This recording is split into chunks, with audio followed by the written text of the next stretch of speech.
छत्रपती शिवाजी महाराज की, डॉक्टर बाबासाहेब आंबेडकरांचा, आदि क्रांतिकारक राघोजी भांगरेंचा, राष्ट्रवादी काँग्रेस पक्षाचा,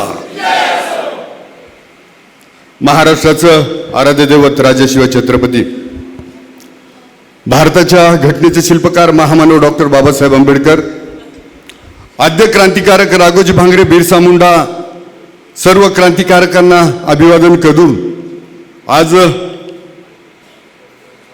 राष्ट्रवादी काँग्रेस पक्षाचा हा मेळावा संपन्न होतो आणि या निमित्तानं आवर्जून आपल्या सर्वांना मार्गदर्शन करण्यासाठी उपस्थित असणारे राष्ट्रवादी पक्षाचे महाराष्ट्राचे प्रदेश अध्यक्ष आदरणीय खासदार सुनीलजी तटकरे साहेब, त्याचबरोबर महिला आयोगाच्या अध्यक्ष तथा राष्ट्रवादी महिला प्रदेश अध्यक्ष रुपालीताई चाकणकर, त्याचबरोबर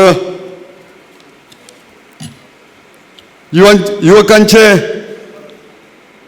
राष्ट्रवादीचे महाराष्ट्राचे प्रदेश अध्यक्ष सूरजजी चव्हाण, त्याचबरोबर अविनाश भाऊ अधिक, आदरणीय आगस्ती सहकारी कारखान्याचे चेअरमन सीताराम पाटील गायकर, सुनीलजी मगरे साहेब, राजेंद्रजी नागवडे, बाळासाहेबजी नहाटा, कपिलजी पवार, अनुराधाताई नागवडे, कृष्णाजी आढाव, बबनजी वाळुंज, शरदजी चौधरी, डॉक्टर मनोजजी मोरे, अक्षयजी आभाळे, अशोकराव देशमुख, आदरणीय आमचे पिताश्री आपल्या सर्वांचे मार्गदर्शक लहामटे गुरुजी, भानुदासजी तिकांडे, पर्वतराव नायकवाडी, मंचावरील सर्वच मान्यवर, उपस्थित समोर असलेली माझी मायबाप जनता आणि उपस्थित मीडिया, 2019ची निवडणूक आणि त्या काळानंतर आपण केलेला प्रवास, मला आठवतंय 2020चं बजेट होतं आणि त्याच काळात फेब्रुवारीच्या महिन्यामध्ये करोना दाखल झाला. मला वाटतं 5-7 तारीख काहीतरी असावी, 19-20 तारीख असावी. त्या दरम्यान पुण्यामध्ये पहिले 7 पेशंट सापडले आणि काही दिवसात महाराष्ट्र बंद झाला. 2 वर्ष आपले करोनाच्या महामारीमध्ये गेलं. त्यावेळेला अर्थमंत्री आदरणीय अजितदादा पवार साहेब असल्यामुळं महाराष्ट्रामध्ये कुठं नियोजनाचा अभाव होऊ शकला नाही आणि त्या काळात मला आठवतंय की बजेटमध्ये मला एकूण 50 कोटी भेटले होते. दुसऱ्या वर्षी त्यातला आदिवासींसाठी ट्रायबलचा 30 कोटीचा निधी, ओपनचा 19 कोटीचा निधी, म्हणजे असे एकूण 50 कोटी. दुसऱ्या वर्षी साधारण 53 कोटीचा निधी आला. तिसऱ्या वर्षी 77 कोटीचा निधी आला. जर त्या गतीनं मी पुढं चालत राहिलो असतो तर मला वाटतं जनतेला दिलेली आश्वासनं मी पुरी करू शकलो नसतो. आपण सरकारच्या बाहेर पडलो त्यावेळेला 1 वर्ष तर काहीच भेटत नव्हतं. त्या 77 कोटीलाही स्थगिती लागली होती. अजितदादांनी 2 जुलैला निर्णय घेतला, 2023च्या जुलै महिन्यामध्ये निर्णय घेतला सरकारमध्ये सामील व्हायचे. आणि त्यानंतर मी अकोले तालुक्यात आलो. माझ्या जनता दरबाराच्या माध्यमातून लोकांना भेटत होतो आणि लोक सांगत होते की साहेब तुम्ही अजितदादांबरोबर जा, तालुक्याचा विकास झाला पाहिजे. परत तुम्ही असं सांगू नका की मी याच्याबरोबर नाही गेलो म्हणून विकास नाही झाला, मी सत्तेच्या बाहेर राहिलो म्हणून विकास नाही झाला. आणि त्यानंतर 2 जुलैनंतर आत्तापर्यंत जवळजवळ आपण 1700-1800 कोटी रुपयाचा निधी घेऊन आलो. उरलेली मागची स्थगिती होती. आज सर्वत्र जे कामं चालू दिसत आहे तर ते आदरणीय अजितदादा पवार साहेबांमुळे. आपल्या महाराष्ट्राचे अर्थमंत्री म्हणून अजितदादा काम करताय. आमच्या प्रत्येक आमदारावरती लक्ष टाकताय. आदिवासी भागाचा विकास झाला पाहिजे म्हणून अजितदादांनी लक्ष दिलं. तटकरे साहेबांनी, मी आताशी मागाशी बोलत होतो की जे पिंपळगाव खांडचं धरण आहे ते अजितदादा पवार साहेबांची देण आहे. जर अजितदादांनी पिंपळगाव खांड धरण बांधलं नसतं तर त्या भागाची काय अवस्था असती हे विचारलेलं नव्हतं. आजही पाण्यावरून संघर्ष आहे. तिथं मुळ्याच्या वरच्या पट्ट्यात पाऊस पडतो, खाली पाणी नाही आहे, लोकांचे फोन येत आहे. मात्र अधिकारी दाद देत नाही. साहेब, पराजयाला कुणीच अंगावर घेत नाही. जयाची बाजू असली मात्र सगळे सांगत होते. ज्या वेळेला 2019 निवडणूक होतं आदल्या दिवशी सांगत होते की हा किरण लामटे पडणार आहे, याच्याकडे खर्चायला पैसे नाही आहे.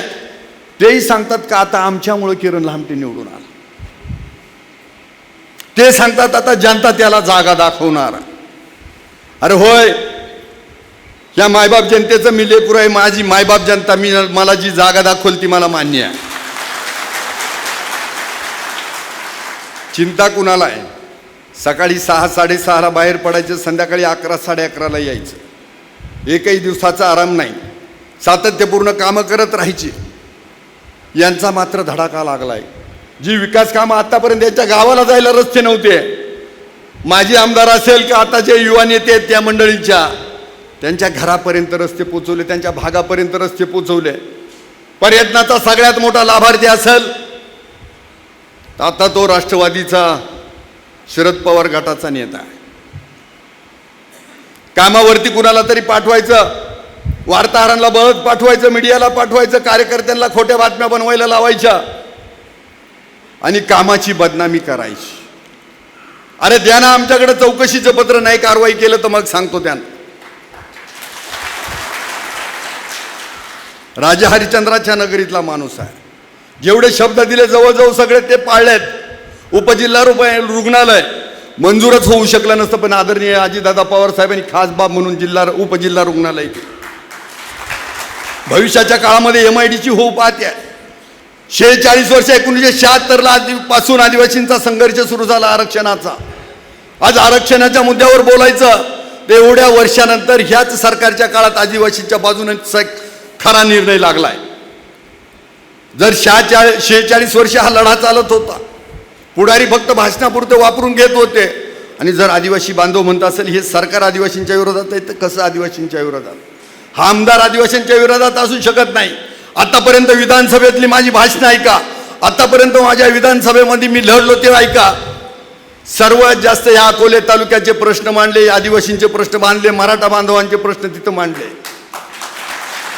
सत्य परिस्थिती सांगितली मी की मराठा बांधवांना जर आरक्षण दिलं तर ते हेच सरकार देऊ शकतं. आणि त्यातल्या त्यात तुम्हाला पटो नाही तर ना पटो, आदरणीय उपमुख्यमंत्री देवेंद्रजी फडणवीस यांची मदत घेतल्याशिवाय आपल्याला केंद्रामध्ये आपली बाजू मांडता येणार नाही. सत्य हे सांगून झालं, परंतु राजकारण करायचं म्हणे घटना बदलणार. अरे काँग्रेसच्या काळामध्ये किती वेळा घटना बदलली हे आपल्या सगळ्यांना माहीत आहे. आतापर्यंत पंतप्रधान नरेंद्रजी मोदींनी सांगितलं, महाराष्ट्रामध्ये मुख्यमंत्री उपमुख्यमंत्री अजितदादा पवार साहेब सांगतात की घटना बदलणं शक्य नाही.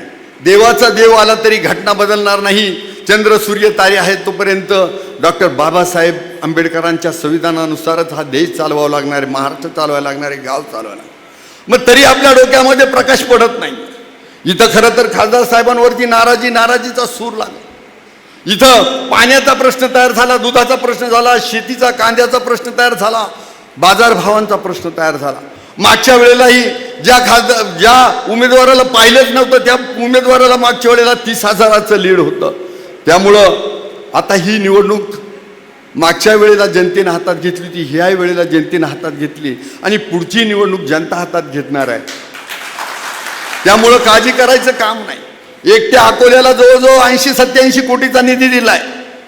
पूर्ण अकोले विधानसभा मतदारसंघामध्ये मग ते मुळाखोरा असेल, परवरा खोरं असतील, आढळा खोरा असेल, आदिवासी भाग असेल, इकडं पठार भाग असेल, सगळीकडे कामच चालू आहे. मी जाहीरपणानं सांगतो की ज्या गावामध्ये माझं काम नाही त्या गावात मी मत मागणार नाही. असा ठळक बोलणारा कुणी आतापर्यंत आमदार कुणी खासदार भेटला नाही. कोणत्याही आमदाराची, कोणत्याही खासदाराची, कोणत्याही मंत्र्याची माझ्या अकोले तालुक्यामध्ये तुलना करा. मागच्या स्वातंत्र्यानंतरचा जेव्हापासून ही विधानसभा अस्तित्वात आली तेव्हापासूनचे आमदार, तेव्हापासूनचे मंत्री, हा किरण लामटेचा 2 वर्षाचा काम पायाला भिंगरी लावून फिरतोय. जनता दरबाराला सोमवारी जनता दरबाराला 2-2.5 हजार लोक असतात. अकोल्याच्या जनता दरबाराला 500,000 लोक येतात. माझी पत्नी काम करते, माझे वडील काम करतात, माझे भाऊ काम करतात, माझी सगळे कार्यकर्ते काम करतात. आणि अशा पद्धतीने हे कामाची घोडदौड चालू आहे. आणि म्हणून मित्रांनो, कोण काय बोलतोय त्याच्यावर लक्ष देऊ नका. तुम्हाला विकास पाहिजे का भावना पाहिजे एवढं तुम्ही ठरवा. तुम्हाला जर रडत बसायचं असेल, भावनेचं जर राजकारण करायचं असेल, तर मागच्या 40 वर्ष झालं तेच होणार आहे. तुमच्या पोरांना दारू पाजली जाणार आहे, खांडाचं राजकारण केलं जाणार आहे, वाईट सवयीला लावलं जाणार आहे आणि तुमच्याकडे मतं मागितली जाणार. मान्य का तुम्हाला? जर तुम्हाला मान्य नाही, कोणत्या माईला वाटतं का आपलं लेकरू बिघडावं, कोणत्या बापाला वाटतं आपलं लेकरू बिघडावं? अरे माझ्याकडे सर्व निर्व्यसनी कार्यकर्त्यांची फौज आहे. माझे 90-95% कार्यकर्ते निर्व्यसनी. किरण लांबटे सारखं राजकारण महाराष्ट्राच्या पटलावर कुणी करू शकत नाही. जे केलंय ते जनतेला दाखवलंय, जे बोलतोय ते प्रत्यक्षात उतरवलंय. मित्रांनो, आता उपजिल्हा रुग्णालयाचा प्रश्न मिटणार आहे, MIDCचा प्रश्न मिटणार आहे, पण मुळा बारामाही करायची. आणि मुळा बारामाही करताना तटकरे साहेब आपल्याला काही झालं तरी खास बाब म्हणून आमचं गोड बोले गेट म्हणून एक आम्ही अजितदादांकडनं एक मागणी केलेली आहे. ते दिलं तर मुळामध्ये आमच्या 55-60 MCFDचं पाणी वाढणार आहे. जर आमचा लोअर आंबीज झालं तर कदाचित मुळा बारामाही होणार आहे, पाण्याचा प्रश्न मिटणार आहे. त्यासाठी आम्हाला तुम्हाला मदत करावं लागणार आहे. देवीचा घाट, शहापूर, गेवराई हा रस्ता खरं तर गडकरी साहेबांनी 2014-15च्या दरम्यान डिक्लेअर केला होता, परंतु तसं झालं नाही. अजितदादांनी त्यासाठी 2 कोटीचा आणि खाली शहापूरकडं 2.7 म्हणजे जवळजवळ 2.5 कोटीचा निधी टाकलेला आहे. त्याच्यातून सर्वेक्षण पूर्ण झालं आहे. अर्थात त्याच्यावरती तिथलं जमीन अधिग्रहण व्हायचं आहे. शहापूरचा घाट झाला तर पर्यटनासाठी तो भाग खुला होणार आहे. तिथल्या आदिवासींची एवढी वाईट अवस्था आहे की आज दवाखान्यात यायचं तर 60-70 किलोमीटरवरती यावं लागतं. त्यावेळेला त्यांना चांगला दवाखाना भेटतो. डिलिव्हरीचं पेशंट असो, अगर सर्पदंशाचं पेशंट असो, आरोग्याची यंत्रणा आम्ही बऱ्यापैकी आपण एवढ्या काळामध्ये 2-4 वर्षात सुधारवली. परंतु ह्या बांधवांच्या दृष्टीने तो देवीच्या घाटाचा प्रश्न महत्त्वाचा आहे. इकडं तोलारखिंडीचा प्रश्न आहे. कित्येक वर्ष राजकारण त्याच्यावरती झालं. तो प्रश्न इतका सोपा नाही. फॉरेस्टच्या अखत्यारीतला तो प्रश्न आहे. तिथं वाईल्ड ॲनिमल फॉरेस्ट आहे, तिथं स्पेशल केस म्हणून तिथं तो देवीच्या घाटाचाही प्रश्न आपल्याला जसा सोडवायचा आहे तसा तोलारखिंडचाही प्रश्न सोडवावा लागणार आहे. आणि त्यासाठी केंद्रामध्ये आदरणीय तटकरे साहेबांची आपल्याला मदत होणार आहे. आपण सर्वजण तसं निवेदन तटकरे साहेबांना देणारच आहोत. आणि आमच्या दृष्टीने हे 2 प्रश्न महत्त्वाचे हे मार्गी लागतील. बाकी पक्षाच्या संघटनेच्या बाबत बोलायचं तर सामान्यातला सामान्य माणूस आपल्याबरोबर आहे. आज रुपालीताई जे म्हटले की टोपीवाल्यांची खूप संख्या आहे, पायजम्यावाल्यांची संख्या आहे, तशी तरुणांची संख्या पण भरपूर दिसते आहे. ज्या पक्षामध्ये तरुण जास्त आहे, ज्या पक्षामध्ये तरुणांची संख्या जास्त आहे आणि वडीलधाऱ्यांचा आशीर्वाद आहे, त्या पक्षाचं आयुर्मान मोठं आहे. त्या पक्षाला चांगले दिवस आहे. आणि म्हणून आपल्या राष्ट्रवादी काँग्रेस पक्षाला निश्चितपणानं चांगले दिवस आहेत. नगर जिल्ह्यामधून आपण खरं तर आपली ह्या पक्षाची आपण आढावा बैठकीची सुरुवात करतोय.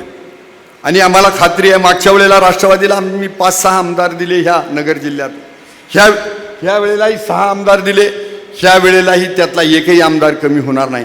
आणि त्यातल्या त्यात अकोल्यामधून तर आदरणीय अजितदादा पवार साहेबांच्या नेतृत्वाचा घड्याळ चिन्हाचा आमदार ही जनता विधानसभेत पाठवणार आहे.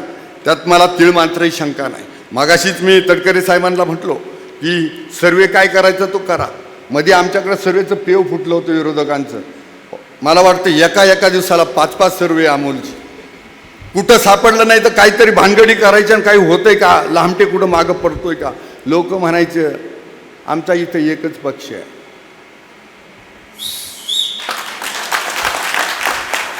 आज तुम्हाला सांगतो आपल्या मित्र पक्षातली लोक भाजपमधले आपल्या पक्षात यायला तयार आहे. पण त्यांना सांगितलं तुम्ही मित्र पक्ष आहेत. तसे माझ्या मागं लागलेत काम करू नये. वरती सांगितलंय की या बाबांना विधानसभेला लोकसभेला कामच केलं नाही. लोकसभेमध्ये शिर्डीचा मतदारसंघातील सगळ्यात मोठी सभा आपली झाली होती राष्ट्रवादी काँग्रेस पक्षाची. परंतु लोक सांगत होते साहेब तुम्ही आमच्या पुढं येऊन तोंडघशी पडू नका. शेवटी जनता जनार्दन आहे.